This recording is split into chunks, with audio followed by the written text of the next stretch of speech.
Welcome, everybody, to another episode of the NerdCorp Podcast. This is your one and only source of for all things nerdy, whether it be video games, comic books, TV shows, whatever you need, we got your back.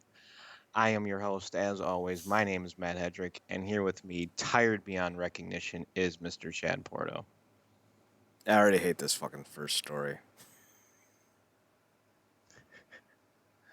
So you already looked at it and hated it to begin with. What's the difference now? So I didn't read anything. Like I just look at the headlines and I go off that because I don't really care what the body of the story is. The whole point of getting headlines is for our reaction, talk about opinions and whatnot. So I open up. Sony has greenlit the Ghost of Tsushima movie. Fair enough. Cool. Haven't played the game yet. You know, I played a little demo in this, but like still gotta get my hands on a full copy. And I don't pay full price for games. I don't play them that often to begin with. I ain't paying $60 for your slog that's gonna be fucking $35.95 in 7 months. I can wait. I'm a patient man. But fucking third paragraph, after the sub headline. I felt like it was mocking me. I feel like it was written specifically for this day and this moment in this time period. It says, quote, "We love working with our creative partners like Chad, who has a passion for video games, ensuring that we create rich adaptations that will excite our fans and new audiences." And I'm just sitting here going, fucking hell, go die.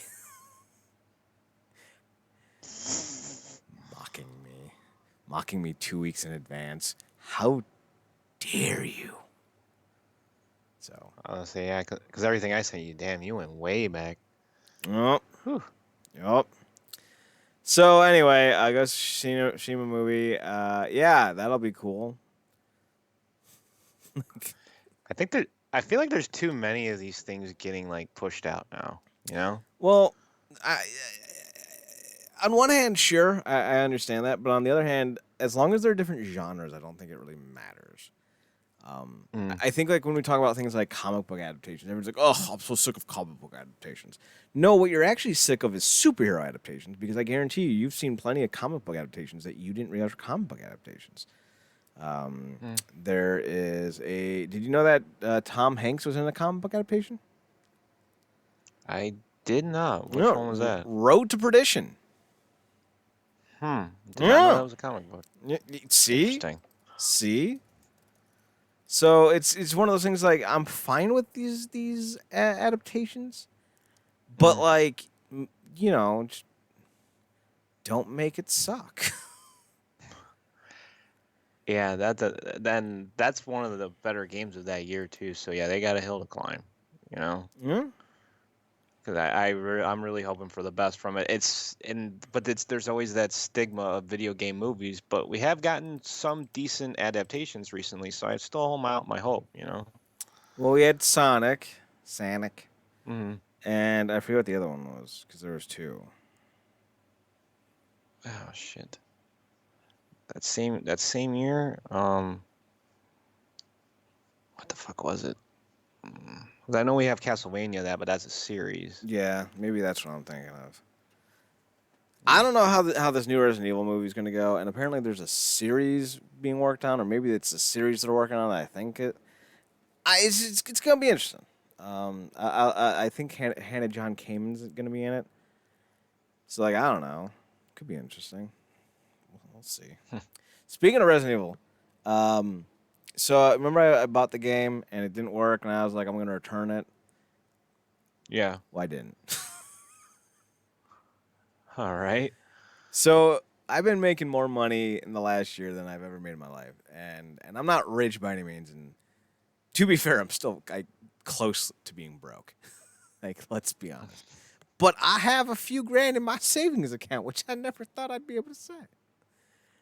So progress is progress, right? And as a writer, like that's all you can ask for is to have some money that you may be able to one day fix your car. Yes, which I need to do apparently because I'm leaking something.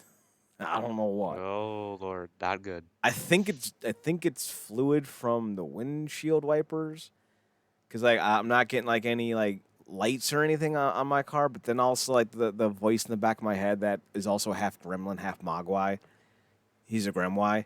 He's always like, hey, you know your dashboard's probably out too, so that's why you're not being told that it's some type of like really bad liquid that's dripping, right? You know that, right?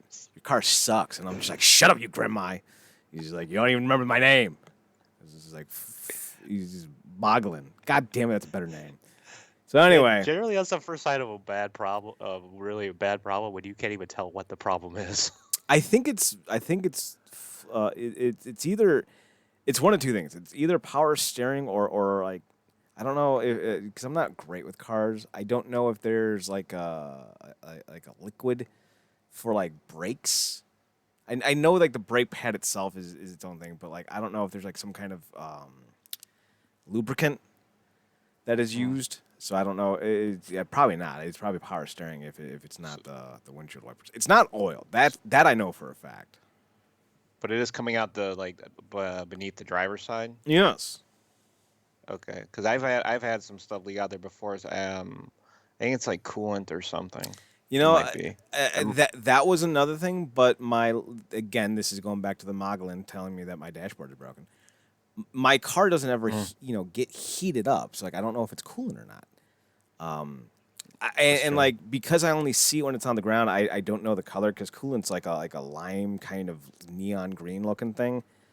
Right, you'll see some kind of fluorescent glow if you were like in the sun or something. And my dad had to borrow my car because his car was ironically enough going up to get an oil change today. So he looked at all the liquids and he's like, "Well, you're a little low on oil, but nothing to write home about, and everything else is fine."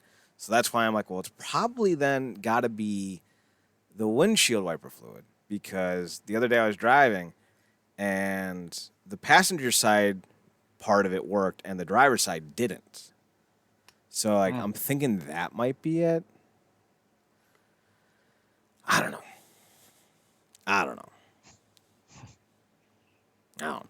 Anyway, so the original story. So yeah, I didn't take back Resident Evil 3. And I saw that PlayStation Network was doing a sale. So all right, let's see what's on sale. Resident Evil 3. Well, all right. I guess we're double buying this game then. Because you can only return, the exchange games up until a month, and that would have been March 1st. So we're a little past that date. Digital had to be the way to go, I guess. Yeah, and like the thing is, like I know that it's not the games. All the games loaded. I've been watching movies on my PlayStation 4, both DVD and Blu-ray, so I know it's not the reader. So it had to be the game. But like it was there. It was like $20 or something like that. I'm like, all right, fuck it, let's do it. And I played it, and I was like, this is still $5 more than I should have paid. It's incredibly short from what I remember. Oh my goodness, man! Took me, and you gotta understand, like the first time I play a game, I take my time, right? Like I can beat Resident Evil 2 in under 2 hours. Hour 40, I think, is my best time. Maybe an hour 35 run. And it's just a lot of backtracking. So like that. I think that's a good time. I S on those. Maybe S pluses. I don't know if there's a plus on that. But anyway, I do well. I'm not a millionaire, but I do well.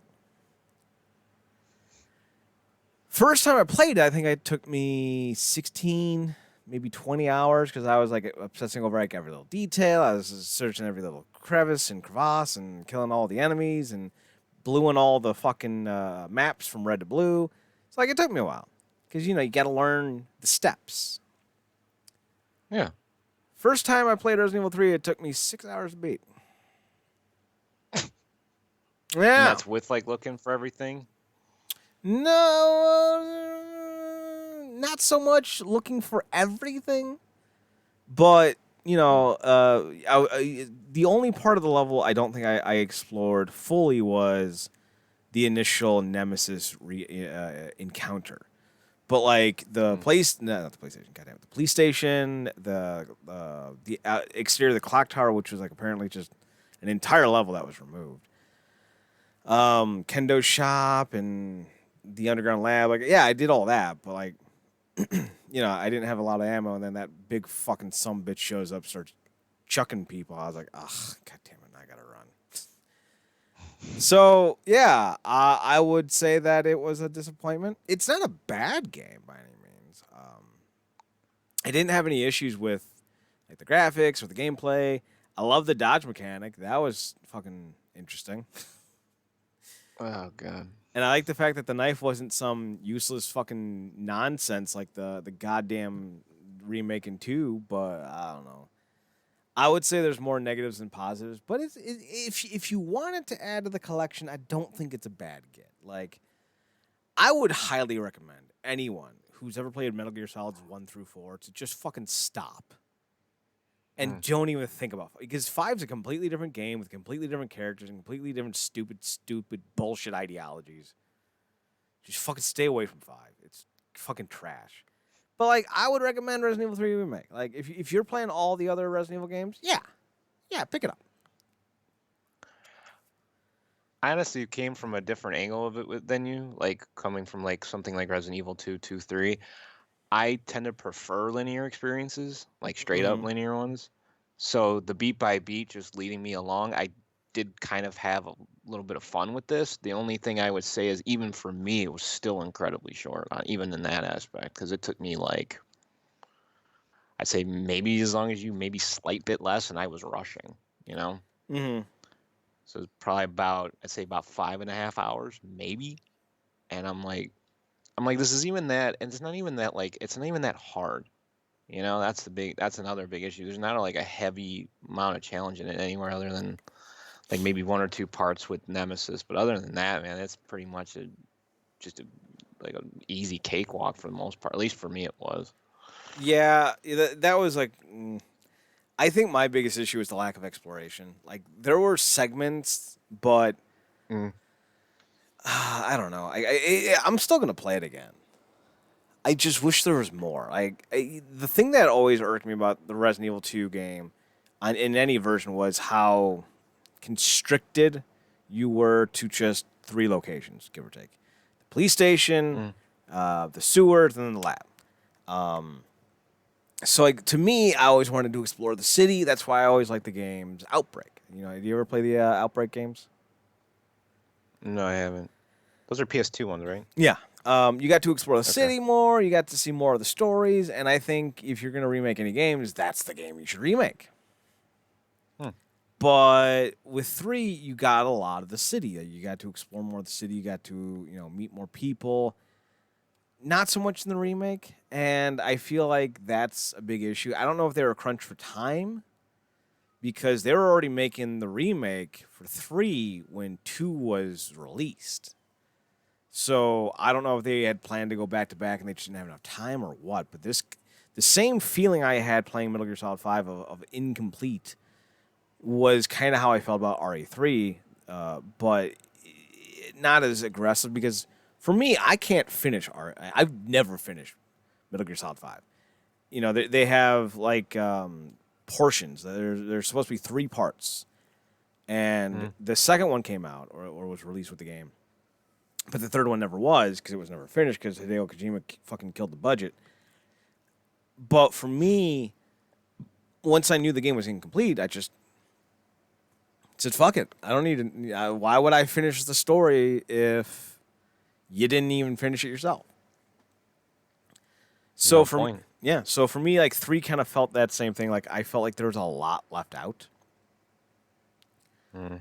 And I never really played the first version. So like for me, this was like a whole new experience. So I was kind of disappointed that that's what they gave me. But Most of this is like the first time for me in general. Like aside from playing like the actual original on PlayStation, like and maybe a little bit with 2, I haven't really fully played through them other than the remakes. So that was a whole new thing for me. I actually see. I shouldn't have. So I had so many games on my old PS3 that I Mm. lent my brother, not Gabe, but lent my brother, so he could use a little bit of a distraction during a tough period in time. Well, now his son has it, and all the games I had for it are still on there, and I'm just kind of pissed off because like that little douchebag doesn't appreciate anything. Fine games, and he wants to play goddamn Fortnite. I digress. Ugh. So I had RE2 and 3, the originals, on that system, and I played RE2 for the first time like 5-6 years ago. Because like I'm not a big zombie game fan. Like they scare the shit out of me, or at least they used to. And I played the first, I played through it. I was like, all right, this is hokey as shit. Why was I scared of this? Still, I played the GameCube remake twice. I have no intentions of playing the third time. I'm good. I'm fine. I'm solid. Like we beat this experience. We're good. You and I we're good. Need to be able to sleep at night, Right? But like the other two games, like RE2 and 3, like all right, whatever. All right. So anyway. So speaking of disappointments, Reggie Fils-Aimé is like, hey, GameStop is fucked. I'm out. I'm out. So I'm done with this shit. So the filing lists Fils-Aimé as one of 8 directors the company expects to retire from the board in 2021. Turnover among our board may disrupt our operations, our strategic focus, and our ability to drive stockholder value. If we fail to attract and retain new skilled personnel for our board, and our business growth prospects could disrupt our operations and have material adverse effects on our operations and business. Basically, they're saying, baby, come back. Ooh. I forget the rest of the lyrics of that song. There was something and everything about you. Baby, come back. Something That was about a fool quick to departure see. from him too, man. That's crazy. Right? Apparently that post Nintendo life not as unfulfilling as expected.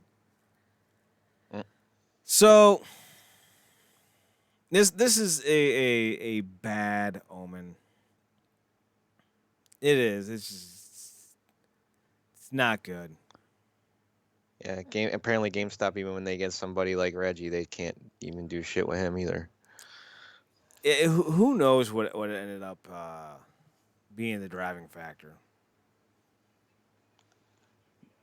I have to wonder if maybe the writing is on the wall. Maybe there's nothing they can do, or maybe they refuse to do the things they need to do.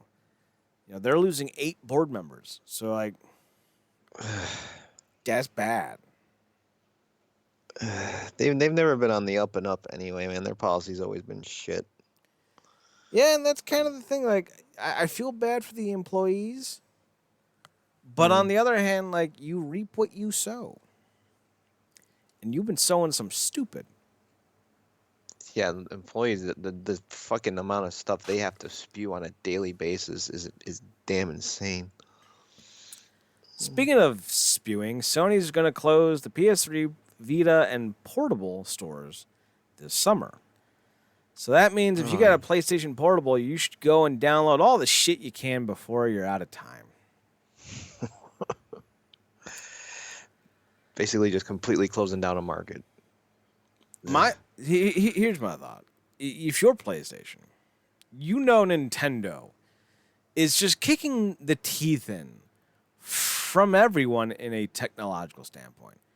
They literally put an entire PlayStation 4 onto a goddamn tablet and then sold it to people with stupid little detachable Joy-Cons that they're selling at a just unbelievable up to price for when you inevitably lose them. Oh, you lost one of your Joy-Cons? Would you like to buy one for $100? No, I would not. Don't forget they drift too over time. Yeah, so like there you go. PlayStation needs to be like, listen, Nintendo's been kicking us in the teeth. Maybe we're outdoing them, but like no one wants consoles anymore. That's the thing I've kind of started to realize. I feel like everyone massively bought into the PS5 and Xbox One Part 2 or X2 Part 1 bone. I don't fucking know what number they're on. Because they're kind of, pulled into it through past experiences. But I feel like what Nintendo did with the Switch is the way to go because eventually, you got to think about cost v fucking, the profit. And Nintendo's like, listen, we can do the last generation of console. They look just as good on a goddamn portable device that you can take anywhere you want. and fucking play all the games you could ever want to play in the most perfect fashion possible. Like every kid I knew wanted that goddamn stupid fucking trash ass PlayStation screen for the PS1. It was 4 inches tall, 2 I inches remember that. wide, only showed 3 colors. There was a demon that popped up every 38 seconds asking if you wanted to progress. And it made your testicles both shrink and enlarge at the same time. Yet everyone wanted it. Oh fuck.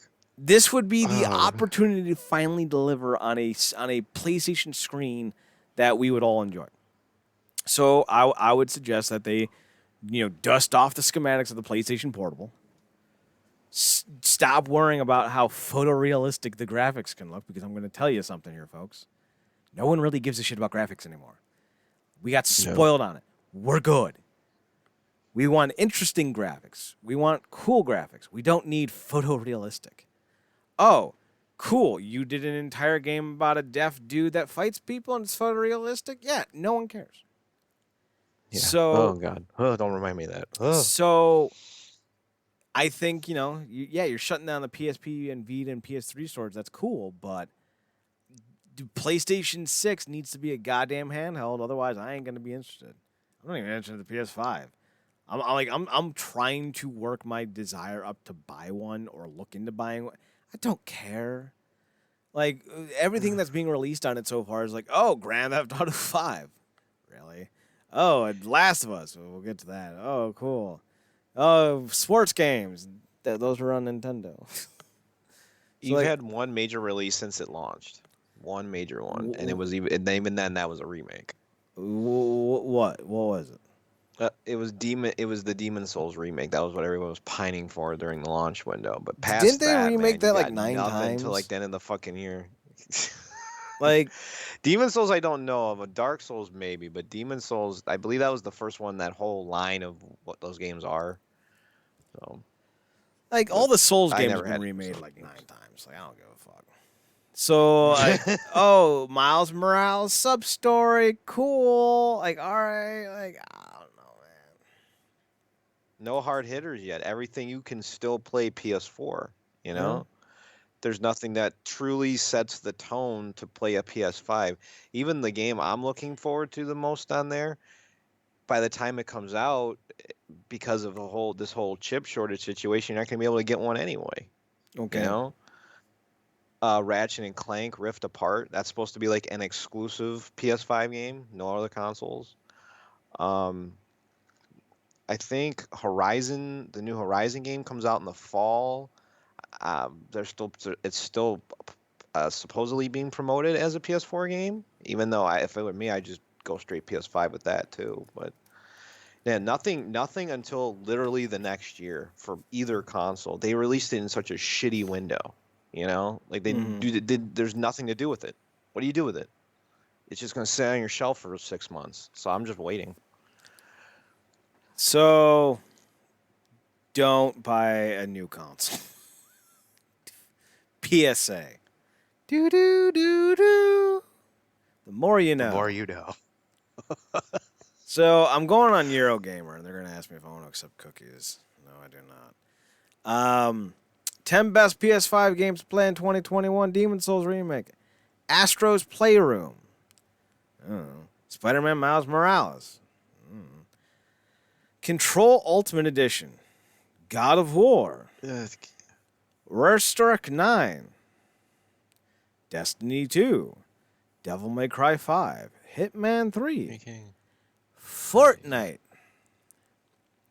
You could have just said nah and made that list 0, and I would have been fine. Goddamn. So Nintendo is again forefront. They're like, yeah, we're gonna do some shit, and I'm like, it's interesting. Let's see how this plays out. So Nintendo is reportedly trying limited time games because data shows re-release sales wither. So their idea is to do constant re-releases then? The whole thing came about with the whole Mario 35th anniversary thing that took place with all those games they released in that window. Mm-hmm. They only had like a 6 month window or something like that up until just recently, actually, like March 31st or something. And everybody was kind of up in arms about it because, I mean, for some of them it doesn't matter. Like the 3D All Stars thing, like there was so many millions of copies made, you could find one. Um, but like some games got shut down like indefinitely. Like they had a battle royale thing and it just wiped out. Like they just shut everything offline. So the whole day was being called like the death of Mario, and it got like a lot of tracking on Twitter and stuff like that.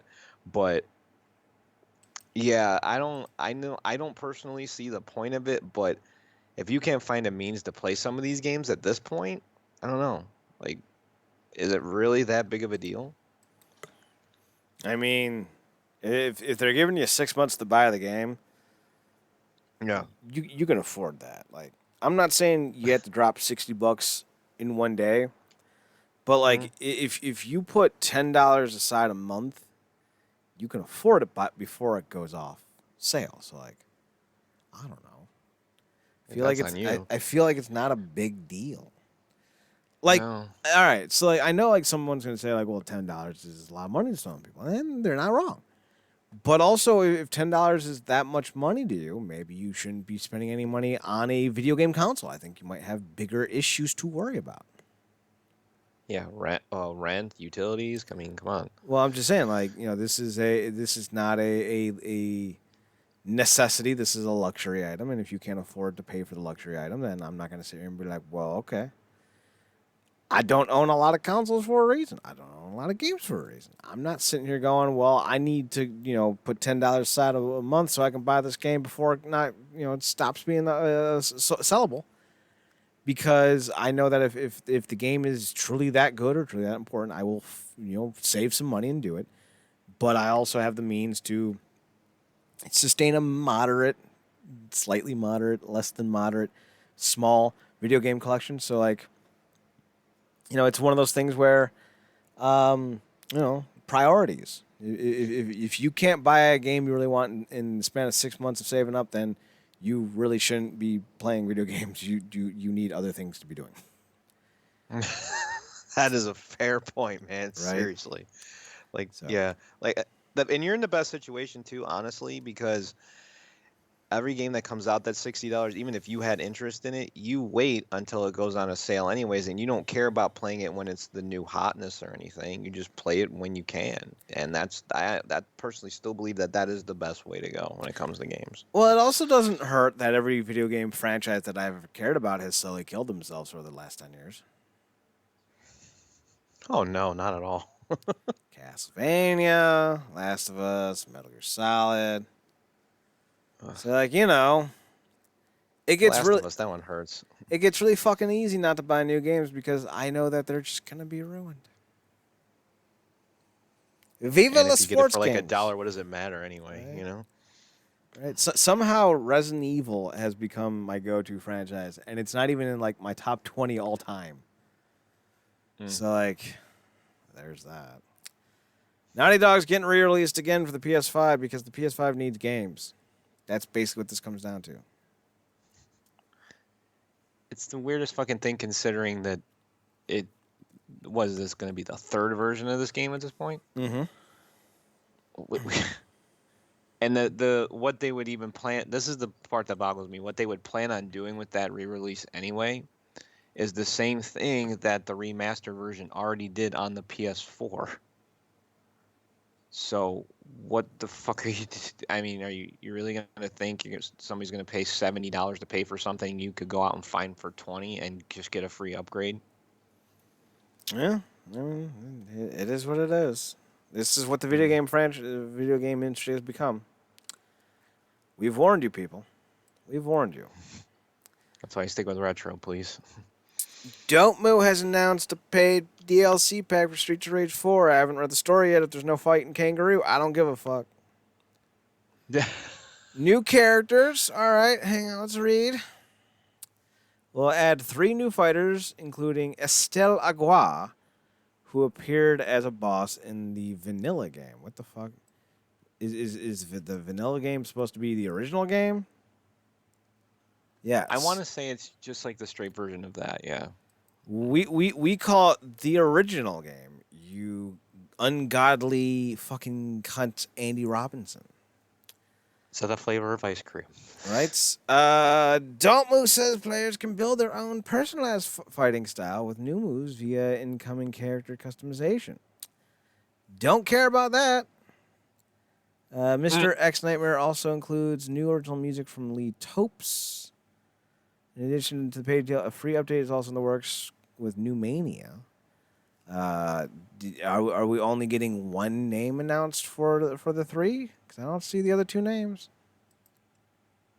Yeah, I'm wondering if that's gonna be something later on down the line. Because I mean, the one person they're talking about, the boss they're talking about, is like that female cop or something like that. I think is one of the Mm-hmm. bosses.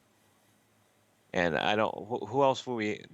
I would love to see the kangaroo with the boxing. Man, I would love to see that as a DLC character. But Right. who else would they put it? Who else would they put in it? Though? What I'm wondering. Would it just be Uh, another boss? Max. So let's see. There's Max is in this. Hang on. So Axel, Blaze, and Adam. They're the OG three, and they're back for this one. Then we have Cheryl Hunter, Floyd, and Estelle. Um, I would say Max, you could do Skates, which is Adam's son. You could do the old dude with the bionics in the third game. Like you got some options. Okay. So like I don't know. Not as enticing or exciting as you thought, huh? We'll see. We'll see. So apparently you can play as some of the sprites, but I don't know if I think the skate dude's actually in there as one of the sprites, if I remember right. yeah, everyone is apparently. So I don't know. I have no idea. Let's see. Zahn, that's the old dude, Dr. Gilbert Zahn. So yeah.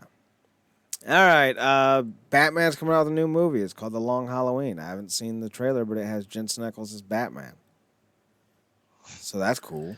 That- If I remember right, the Long Halloween is the story that led into the whole like Christopher Nolan stuff.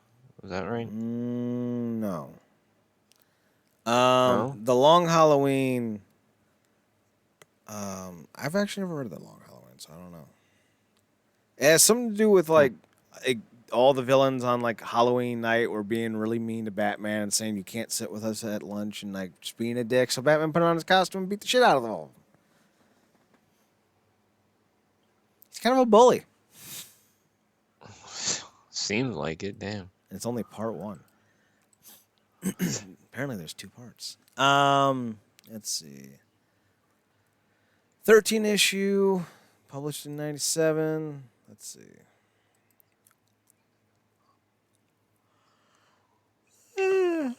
All right, at a wedding, Falcone pressures Bruce to help launder money, but Bruce is like, fuck that noise. Catwoman shows up. Oh, this is a year-long story. Okay, that's right, because Christmas, New Year's Eve, so it's just a lot of shit going on. So like that's fair. Okay. So it's going to be adapted. It's one of the most critically acclaimed comics runs of all time. Jensen Ackles as Batman. That'll be cool. And apparently they had Naya Rivera, I think, playing Catwoman, I would assume. I haven't seen the trailer, so I don't know. But Naya Rivera actually just passed away 4 months ago, I think. 5 months ago. So if she didn't already record her part 2 dialogue, then they're going to have to recast, which is very sad. So animation looks good. Animation looks real good, actually. Kind of a combination of the Batman, the animated series, and the design of the comics. So that's pretty slick. So yeah, should be interesting. Yeah, I've kind of had mixed feelings about how these animated movies have played out. Some are good, some are like, you know. But the Batman ones usually stick. Like I like those ones a lot. So hopefully this one will turn out to be just as good.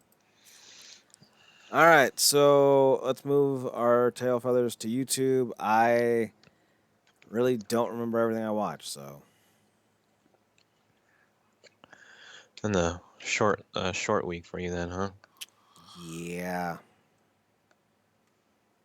Oh, well, I did watch something that I remember.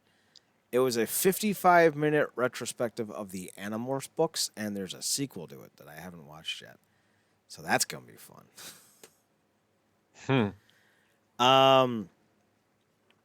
So if you've never read the books, it's basically, it starts off as 5 teens with attitude get magical powers from an alien being to fight off an alien invasion. Yes, Why does this sound familiar? I'm describing Power Rangers to a T. The difference is, instead of turning into battle mech ninjas, they acquire the ability to change into animals for 2 hours at a time. Only caveat: after 2 hours, you don't revert back to a person if you're still in your form. No, you're stuck in that form forever. Oh, okay. Yes. So you have to be cognitive of the time, and usually there's always like one of the Animorphs would be like a shot caller. Someone's like, we got 40 minutes left, or we got 2 minutes left, or we got 30 seconds. Gotta go. And literally, that like the 5 kids are Marco, Jake, Tobias, Rachel, and Cassie. End of the first book, Tobias reveals to the rest of the group, because they think he dies, but he shows back up in his red tail hawk form. They're like, "Oh, Tobias, we're so glad you're alive and got out. Like, man, that was great." And Rachel like has a thing for him because he's like the brooding, quiet boy, and she likes brooding, quiet emo boys. And this was before emo was a thing. So she's like, "Oh, Tobias, I'm so glad you're here. You know, how did you get away?" And he's like, "I hid." And they're like, "Oh, well, we're so glad you're okay." And Tobias is like, "No, you're not hearing me. I hid for hours." And everyone realizes that Tobias is stuck as a goddamn hawk. And that's how the series starts. Oh, damn. By book 5, Marco, whose mom is dead, straight dead, car accident, I think is what it was, maybe suicide. Like they think it may have been suicide, because like, or she went missing and they presumed her dead, or they found a body that may have been her. I forget exactly how they find out she dead. But in book 5, Marco finds his mom alive, and oh, by the by, because the aliens are slugs that crawl into the air and take over people. Turns out Marco's mom is the leader of the alien invasion of Earth, because she got a brain slug. Damn. And Marco goes to the slug lord and goes, "I'm gonna fucking kill you." And the slug's like, "You won't kill your mom." And he's like, "Bitch, bet." So the rest of the series, he's like, "I love my mom, but I'll kill you." Oh, did I tell you he's 13? Wow. Oh, shit. Okay. So yeah, I think they're like 14 maybe, but yeah, they're young. This is not a kids series. I don't know why it was ever marketed to kids. It's not a kids series. It certainly doesn't sound like it. In like book 12 or 13, they find out that one of their longtime friends is an alien, but not like an evil alien. He's an android alien who can manifest a physical projection of the kid that he is, so everyone can see him. But in actuality, he's a robot dog. I love that. Twisted shit. No, man. this is my favorite thing. So, like, apparently they were very loyal, and they were created by this race of, like, really kind-hearted people, but they were lonely people, so they invented robot dogs, essentially. And they were very loyal until, I think, like, one of the evil god aliens of the series kills off the entire race. So, like, they all migrate to Earth because apparently they were all designed after dogs from Earth. So, like, we might as well just chill with our own. But, Matt, I told you, he's an android. He doesn't forget. But he's also pacifist as fuck. But he's getting super fucking angry because his coding's like, "You're not allowed to fight." He's like, "Man, I really want to fucking fight." And the Animorphs like, "Hey, we found this thing that we can rewrite your program so you can finally fight." And he's like, "Ah, yeah, I want to fucking fight." So, like, they're getting, like, I've never forgotten this fucking portion of the book. I think it was Marco, was because each of the main characters would narrate their own book every so often. So it was Marco, I think, was narrating his. and he was morphed into his battle morph, a gorilla, and he's fighting these things called Hork-Bajir, and they're just like giant lizards with giant fucking sword blade arms. But they're pacifist aliens in general, so they're like, yeah, we use this to cut bark off because we eat bark. But then the evil Yerk aliens are like, I'm gonna slide in your head and we're gonna turn you into a fucking super psycho killer. It's gonna be awesome. So these Hork-Bajir dudes are fucking slaughtering the Animorphs, and Marco literally gets his guts ripped open by the Hork-Bajir. And like Marco describes in graphic detail as he's holding his organs in, trying to Oh my god, dude. So a little caveat. When you morph out and morph in, like any physical harm that you suffered is healed through the morphing process. So he's actively trying to morph out of the gorilla before he passes out because he knows he's going to die. So he's demorphing, and his little robot body's on the outside of the building, like trying to get in, but he can't break the window because he's a pacifist. And if Marco gives him the little like alien device to rewrite his coding, he can save the day. So Marco breaks open the goddamn glass to give the thing to the guy, and Marco passes out as he's demorphing. And then when he comes to, like, in graphic detail, he's like, there's blood and viscera, and Cassie, who is like an animal enthusiast and daughter of veterinarians, is like crying in the corner, and like Rachel, who's like the psycho badass chick, is like stoic, and Jake is just like, I don't even know what to do. I'm the leader. And then there's Axe, who's an alien, but was not important for this part. And everyone's like, "What?" And Marco's like, "What the fuck happened?" And everyone's like, we'll call him Tommy. I don't remember his name was. He's like, "Dude, Tommy came in and killed all the goddamn Hork-Bajir, and he ripped them to shreds." And then Marco's like, "Sweet." And they're like, "No, he's already reprogrammed himself to be a pacifist again because he was so disturbed by what he did." And like the alien's like, "Marco, I can never unsee this. Like, you don't get it. I will never not see this moment in my life." And Marco's like, "Oh, fuck, we don't fucked up." So now this poor alien robot dog, he can't ever forget the carnage he created. Oh, this is like book 12 of 60. Oh my god. If this is book 12, I hate to see where the rest of it goes. Jesus Oh, Christ. yeah. I fucking love this book, man. Like, I've reread the series like 3 or 4 times, even into my 20s. I haven't done it in my 30s, but like after watching this video, I'm like, I need to. Was this actually marketed to kids? Because what you just said completely derails every aspect of that whatsoever. Oh my god. There are war crimes. There's a 3-part set of books where they bring in a 6th human child, because there's technically 6 teens, 5 humans, 1 alien. And in this part of the book series, they brought in a 6th human child. Turns out he's a sociopath, and they give him the powers of a god. Who? How is this going to go? It's not going to go well. And remember, they're like 14, 15 years old, maybe even a little younger. And there's points in this where Jake, the leader, has his cousin Rachel. And Rachel's the crazy psycho chick. And there's a point where they think Tobias is killed by the 6th Animorph. And Jake tells fucking Axe, his little buddy, he's like, go get Rachel. Because if Rachel finds out that this dude nuked Tobias, Rachel gonna kill him, and we might need to kill him. And Rachel's like, I am so goddamn mad at you that you think I'm a goddamn monster, but also I'm gonna kill him. And remember, they're 14. So, God, yeah. That still baffles me. Yeah, the ending of the book, I won't even end. It's just, I still to this day have not forgotten how this series ended. And like the last book of the series, man, one of the major players dies, and like dies in like the most graphic way possible.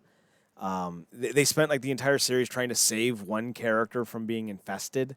Like they technically did it for a bunch, but this one specific character ends up dying anyway. So it was like, oh, that was a load of nonsense.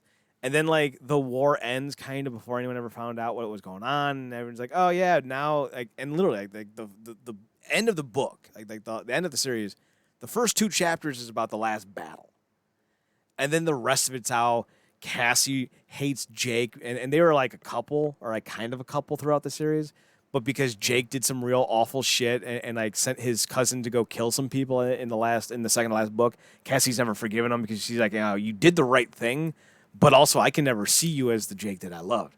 And Jake's like, you kidding me, bitch? I fucking ended a war.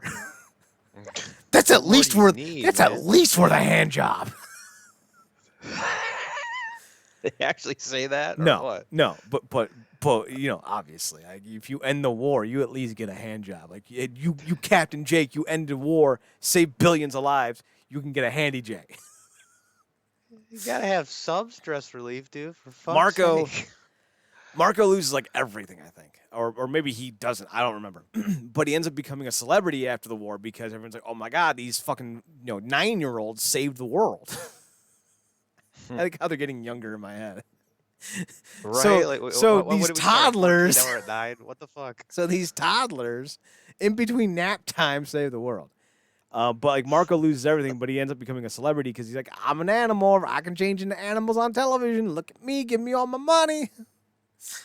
And then he becomes super fucking like depressed, and like he ends up transforming into what was it? Not a crab. I think a lobster. And like the thing was like they did the lobster morph before, and it was like described so incredibly graphic, and it was pretty much emphasized that it was the worst thing they ever morphed into. And Marco's like is in his 20s now, like, I'm gonna morph into a lobster because my life just has no meaning, and I'm gonna go into the pool. And like he starts contemplating staying in the pool as a lobster because he has nothing else going in his life. He's rich, famous, successful, and miserable. And yeah, you're like, ooh. And you choose to be a lobster. Wow, how bad is it? Right? So, Damn. but he doesn't. He ends up, morphing back out and going like, that's a dumb idea. But basically, the story kind of restarts itself, so to speak. It doesn't reboot, in terms of timeline, but basically they end up going on a adventure to go stop the evil god alien that was kind of the thing, but it wasn't really a thing. And by the time they show up, they're like, dude, you fucked up by coming here. And that's how the book ends. You're like, what? And like K.A. Applegate basically said, like, we wanted to end the book on that kind of a cliffhanger because we didn't want people to think that there was ever any true win in war. War may be necessary, but that doesn't mean that it's something that should be sought after. And like that was the entire point of the series, was to show you like, yeah, you can fight for a cause, but if you lose yourself in the cause, what the hell do you have left? So like, Wow. it's Some poignant stuff, man. Damn. yeah, fucking 12-year-olds, man. 12. So Well, first they were 12. Well, first they were 14, then they were 12, and then somehow we went to 9, and then they became preschoolers. I don't know what the hell we were I doing. think they were 12 or 13 when the book started. And I think they were 16 when the last battle happened. I think. But yeah, it's a real fucking intense book series, man. And like it does not hold back. And like the thing I loved about it, especially as a kid, was they gave you oftentimes 6 different perspectives on every situation. You had Axe, who was so like the bad aliens were the Yeerks, the good aliens were the Andalites, but the Andalites were also kind of dicks. Imagine them as blue furry Centurion Vulcans. They're just kind of dicks, but they got like little fucking tails with goddamn blades on the end of it, and they just fucking chop off heads. It's fantastic. So like Axe is chilling with these fucking humans, and the humans were chilling and all that. But they all had different personalities. So like whenever there was like, we need to blow up this building and potentially kill 100 innocent people, but in the same instance we'd be killing 6,000 Yeerks, and everyone's like, Cash would be like, but we can't kill 6,000 Yeerks. That we can't be our enemy. And then Rachel would be like, but we have to kill all of them because they're kind of dicks. And Mark would be like, but what about the 100 people? And Axe would be like, well, that's a fair casualty rate for a war. And Jake's like, God, who has to make this decision? And Tobias would be like, you do, Jake. And Jake's like, I'm fucking 13. I just learned how to masturbate. What? Now I have to decide if people to live or die? Fucking Christ. Discovering your own body. You haven't even discovered your own body yet. You gotta go save the world. Right? Trip, man. Jesus. So, and they do, the entire series does a great job highlighting the emotional turmoil that these kids have to endure throughout the entirety of it. I had every book. I think I'm missing a few now.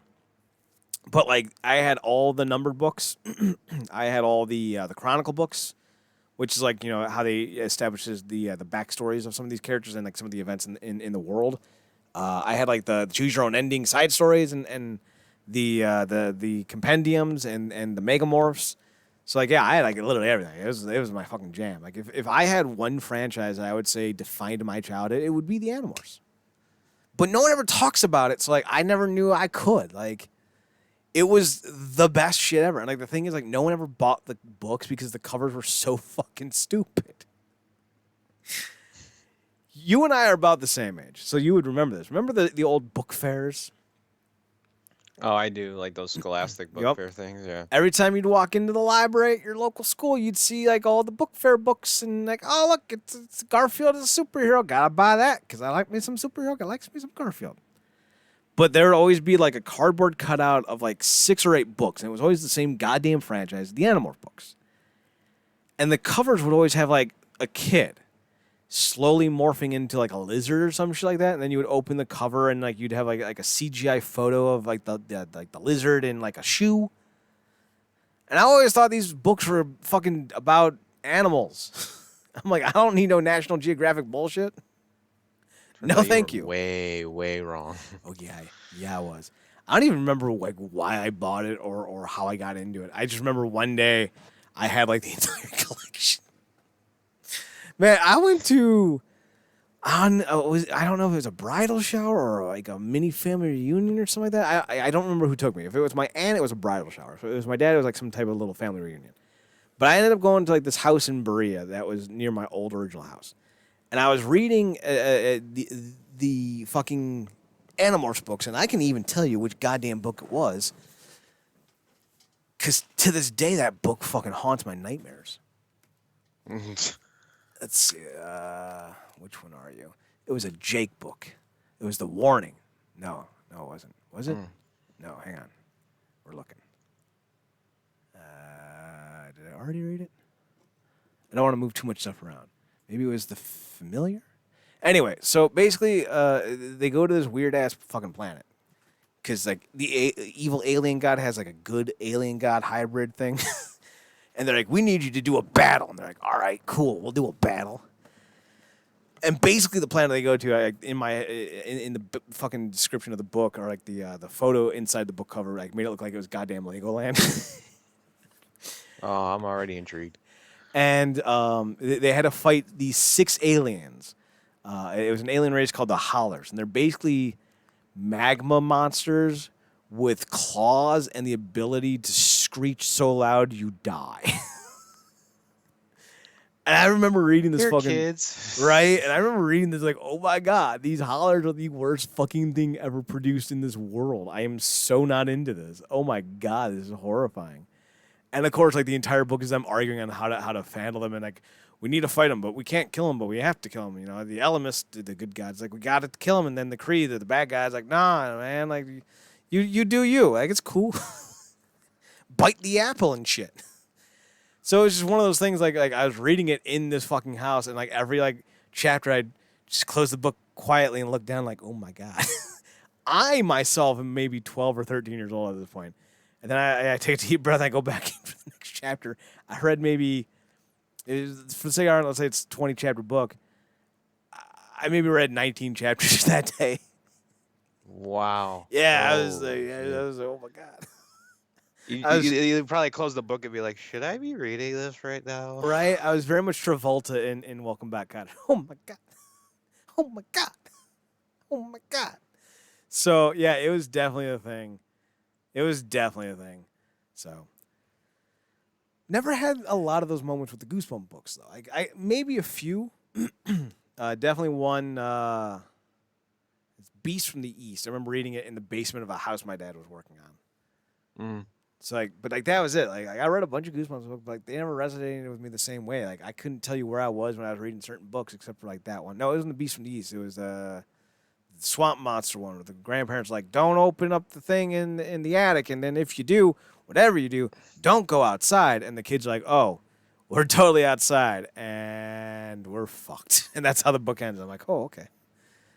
But yeah. See, I read a ton of books in that series, Goosebumps, when I was a kid. That was part of my actual experience with that whole, fair or whatever. I would always grab the latest one, but yeah, my favorites were like, was it Night in Terror Tower? I dug that one a lot. There was a comic book related one that had something to do with a supervillain or something. I forgot what it was called though. I know exactly what that one is terrible. I hated that one so much. that's why it stuck out though. It was like the only one that was like that, and it was just so bad. Um, there was the Harriest Adventure one. Man, I hated that one too. Ugh, and they actually put that on the TV series. It was just as bad. Um, but yeah, I actually still have I think I still have like a Night in Terror Tower or whatever. But I still remember that like the idea of that creeped me out, but the way it was written, I'm like, oh, it could have been better, man. It could have done so much more with this, but sadly it didn't. But Which I book? read a lot of I read The Night in which Terror book? Tower? Is that the one you're talking about? Yeah, yeah. So I sent you Yeah. I sent you the image of. Oh Lord, do I want to see this? Yeah, because it's fucking Legoland. Um, I'm afraid I see a monkey. It's a gorilla. It's really tiny, but oh my God, what the fuck? I'm never gonna look at Legos the same way again. Right? I fucking love this book series. Jesus, dude, like this is like VR troopers on crack. What the fuck is this shit? So here's the description of the Howlers. The Howlers, the killing, it's a game to them. They're having fun. They're enjoying it. Like when dolphins leap into the air just for fun and play follow the leader. It's a game. They're destroying entire races for fun? Yes. They don't know what they're doing, Cassie. They aren't adults. The Howlers are all children. That's what Krayok, the evil alien god, made them. They have a lifespan of 3 years. They have no mature phase. They don't reproduce. They're grown in a factory. There are no adult Howlers. Kids killing kids. This picture is just fucking with me. I swear. So I just right off the eagle, the falcon is Tobias. The blue Okay. alien dude is Axe, not his full name. The tiger is Jake. The gorilla is Marco. The bear is Rachel, and the wolf is Cassie. I only got one thing when I saw the blue dude in the background. All I could think of was the tick. All I could think of when I'm looking at him. He's But then you more, see his back. yeah, he's more a blue unicorn. Do you notice that he doesn't have a mouth? Okay, that's weird. So he speaks telepathically, unless he morphs into a person, which he can on occasion. But do you want to know how he feeds? I'm assuming through the other end. No. That would have been weird and creepy, and I probably would have stopped reading. No, he absorbs nutrients from the grass he runs on. Interesting. Yes. In fact, they have an entire starship where like their living quarters is just a domed grassy area. Wow. Yes. Love So that. just book series. absorption, huh? That's Yeah. crazy. I like the idea though. Makes it less morbid at least, Right? compared to everything else you told me. Here's the best part. When he turns into a human, he uses characteristics of all 4 human children, because Tobias is a red-tailed hawk when they meet him. So like he's got a little Marco, little Rachel, little Cassie, little Jake in him. And they describe him as the most attractive and disconcerting person they've ever seen. Well, it turns out these aliens don't really have any type of idea or clue about taste. So when they transform into humans and they eat, they're overwhelmed. To the point where Axe starts going on a rampage of sorts, eating everything he can find, and I mean everything. Oh God. His favorite thing is Cinnabons, and he will eat himself sick because of how good they taste. Because Cinnabons are crack. Apparently. So, They're yeah, not cheap either. I got to watch that. That was pretty cool. What about you? I'm going to scroll through my Wow. thing and see if I can find anything. Dude, you got me like all fucking twisted from this right now. I All swear. right. I'm gonna be thinking that picture is gonna stick in my head for like the next week. I'm not even kidding. I'm gonna be like, what the fuck is with the Lego towers and the blue dude? What the fuck is I'm going letting on? I'm letting you know it's not even the worst one. That's not reassuring in any way. Um, I'll blast through mine pretty quickly here. I would have to say some of the bigger highlights. Let's see, what's Scott DeWaz did a couple videos. He did some ones on these Wii games called New Play Control. I actually had some of these growing when I had my Wii. It was this weird way of Nintendo re-releasing GameCube games without actually re-releasing them. They just would say they're Wii games and they put a Wii controller on them. So that was strange idea, but they only had like four games with them, and it didn't really work out all that well. The one on Value Pack one games, which I find interesting because I own a lot of those. Um, Oddly enough, Game Boy Advance did a lot of those, um, but mostly they were just shitty board games and stuff like that. So it is what it is for that. But I also took a look at the Nintendo Switch for 4 years in, and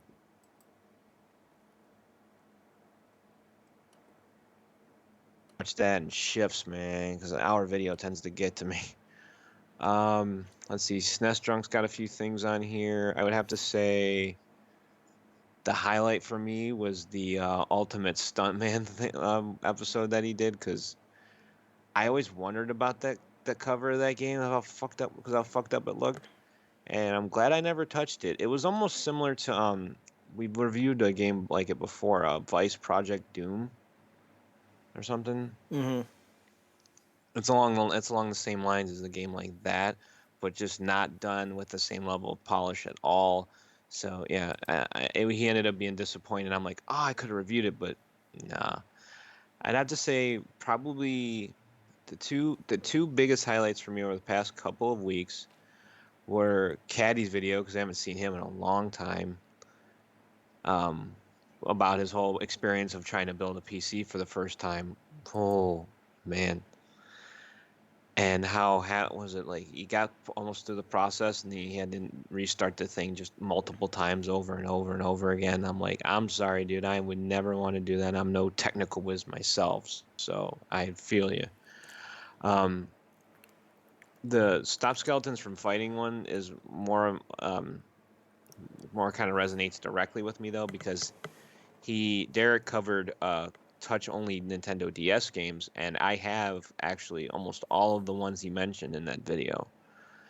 The main one being the Ninja Gaiden Dragon Sword thing, and I enjoyed the game just as much as he did actually. And it is a shame that, and he makes a good point. I think this is a point for almost every system that ever comes out, is that every system has a gimmick at the start, but once you've done enough with the gimmick for like the first year or even less, it never gets touched again. Yeah. Like there's always this rare library of games that always sticks with it, and I'm like, that's what makes the system interesting. And I wish that these ideas would get explored more, but they never really do past that initial first release window. I get why, but still. I would say Um, the Switch is still fulfilling its gimmick.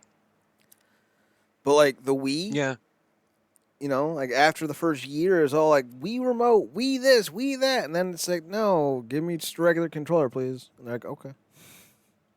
yeah, it did a lot of even if you get it, that's a good point too, because even if you had motion controls in games at that point, after like the first initial year, maybe 2 years, all it ever was just like move the joystick left, move it right, move it left, move it right, not like some elaborate motion or something. And it was already kind of broken at the outset, because it didn't have precision aiming like they wanted it to, so it had to get refined later anyways.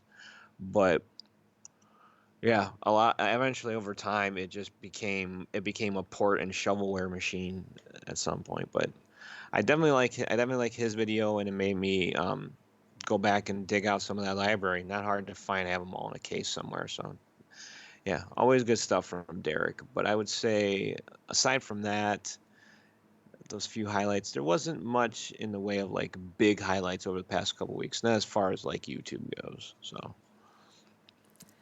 Yeah, I have a bunch of things still on watch that I need to watch. So outside of that, and I watched an episode of Classic Gaming Quarterly, where he talked about Toys R Us, not Toy Story, Toys R Us, And I was kind of misled by the title. I was like, oh, he's going to talk about Toys R Us. But in actuality, it was just 4 games that he got from Toys R Us when he was a kid. And I was like, oh, okay. Half an hour of me listening to you play these trash-ass games. Cool. You thought you were gonna get a history lesson. Turns out you just got the one you didn't want. Like I wanted Toys R Us. So I don't think I've watched like my horror videos and my spooky videos and whatnot, but like that's really it. Like here's what I still have left. Who remembers the Disney Fishboy movie, The 13th Year? 10 Things You Didn't Know About TMNT 2. We have a bunch of Star Trek videos I got to watch for work. We got a couple of horror stuff. We got The History of Exo Squad by Toy Galaxy. I've been watching a lot of Toy Galaxy. What did I just watch?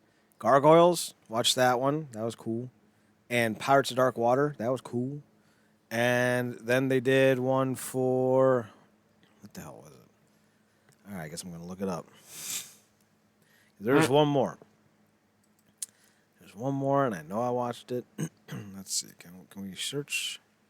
Yes, we can. Toy Galaxy. Pirates of Dark Water, VR Troopers, Supernaturals, King Arthur. So I think it was Dark Water was the one I was thinking of, maybe. Maybe. Let me see. I know there's another one.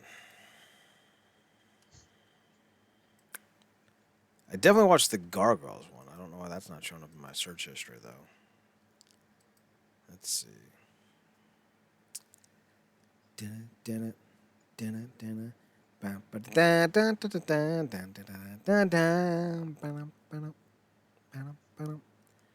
Oh, they have a story of Animorphs? That's right, they did have morphing action figures. Gonna watch that one. Let's see. Dino Saucers! That TV show made me think that Tyrannosauruses were evil and Allosauruses were good. That was a lie. Let's see. There's so many. I don't fucking... All right, anyway, just go watch the Toy Galaxy. It's pretty good. I liked it. Sure, there's some TMNT stuff you can enjoy. Tales from the Crypt, I've seen cartoon. some TMNT toy stuff. Creepy crawlers. I'm subscribing to this creepy channel. crawlers. Now I gotta watch it. I am subscribing to this. I don't know why I haven't yet. I have now. Like I fucking wish I could remember what the other goddamn show was that I watched. Let's see. I know it wasn't that long ago. It was like yesterday. Maybe the day before. Let's see. 5 things. Sting. Scare stories. Scare stories. Scare stories. Nature inspired. Let's see. Thursday.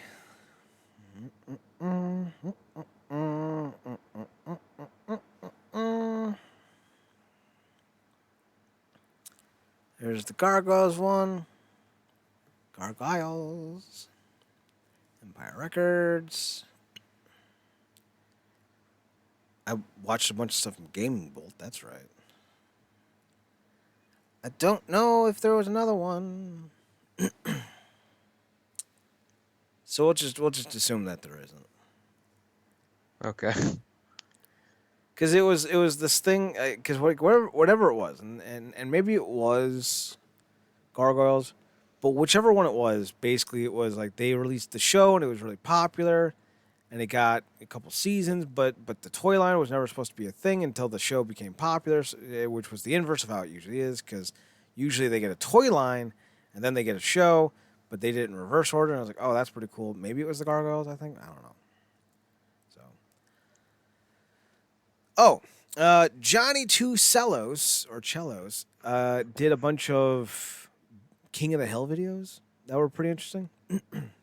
So Hmm. if you want to check out that, like I would recommend that because like they talk about how maybe Dale knew all along that Bobby wasn't that not Bobby that Joseph wasn't his, and I was like, yeah, duh, he's just a good dude who knows that his wife has some issues and he's sticking around because he's loyal as shit.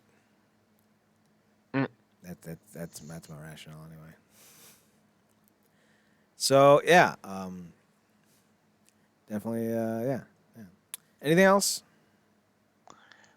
I actually there's a couple of games I played this week that kind of stuck out to me, and one actually comes from one of your favorite Disney movies, believe it or not.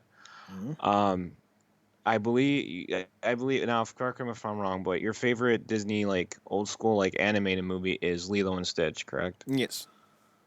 Okay, there is a Game Boy Advance game for it, and I thought it was just going to be like another like run of the mill like platformer type of deal, you know? Mm-hmm.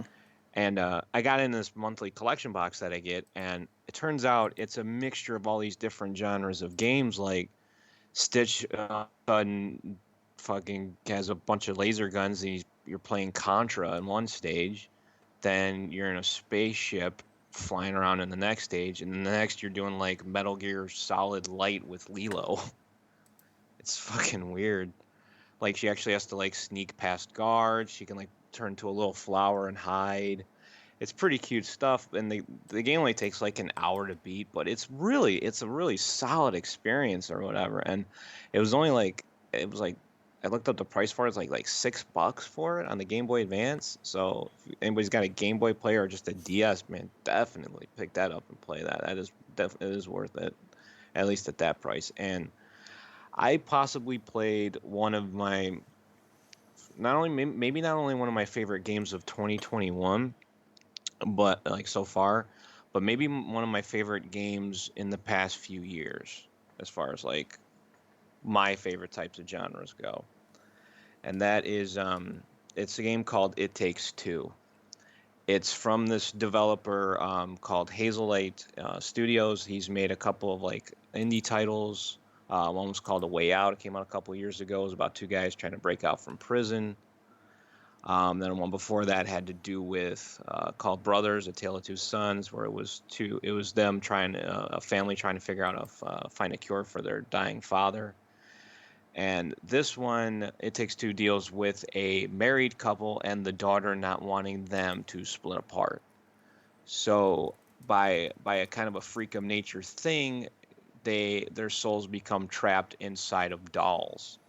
And now the whole entire game revolves around you having them work together in order to supposedly fix their love, even though they don't really want to. And what this does is, and what I love about this developer's games in general is that this isn't co-op in the traditional sense. You know, Mm-hmm. this isn't like you can run ahead and do something. You'd be like, hey, dumbass, come over here. I figured it out. No, everything has to be done in tandem. There's always an action you have to do that I have to follow in some way. Like you have to throw the nail onto a piece of wood, and then I have to swing from it with a hammer, or you know, we're both turning a knob or whatever to get a screw loose or whatever the case might be. And it really urges you to focus on what you're doing, and I love the game for that. And it's so imaginative too. This game is beautiful, has lots of different settings and stuff like that. Makes me back to when I was a kid, like being a kid, just the way I would imagine a game being. Like, oh shit, we're going to the carnival. Now we're going to outer space. Now we're going here, and it's all centered around the girls' playroom and stuff. So it's all like toy oriented, what you're messing with. So that makes it even more entertaining for me. And it took me about 10 hours to play through it. And my favorite part of these games too, on top of that, is the fact that whenever this developer releases a game, you don't need two copies to ever play it. You can buy one copy and then just have a friend download some friend pass thing or something, and then they can just play it online with you for free, and they still get like the trophies and stuff like that for it. And the game itself only costs like $40.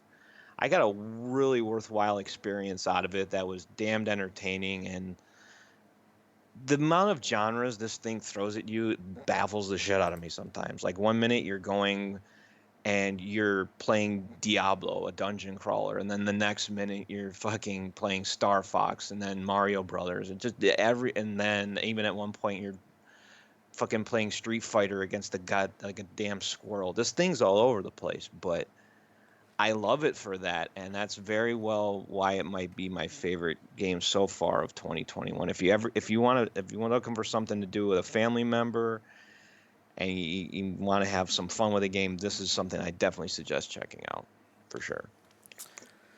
All right. Well, I think this is a good place to stop. Anything else you want to mention tonight before we head off? Nah, man, I'm good. All right. Be sure to check out the website, realnerdcorp.com, realnerdcorp.com. We're on Twitter at NERDCORP, on Instagram at realnerdcorp. Matt, where can they find you on your personals? You can find me on Twitch at mnerdcorp. You can find me the same handle on Twitter. Find me on Twitter at Chad Nerdcorp, CHEDNERDCORP, and on Instagram at Chad's Photo Hut. Yeah, we'll be back next week for another edition of the NerdCorp Podcast. Check out the website one more time, realnerdcorp.com. That's realnerdcorp.com when I'm not burping. So with all that being said, Matt, why don't you take us home? Good night, everybody, and we'll see you next week.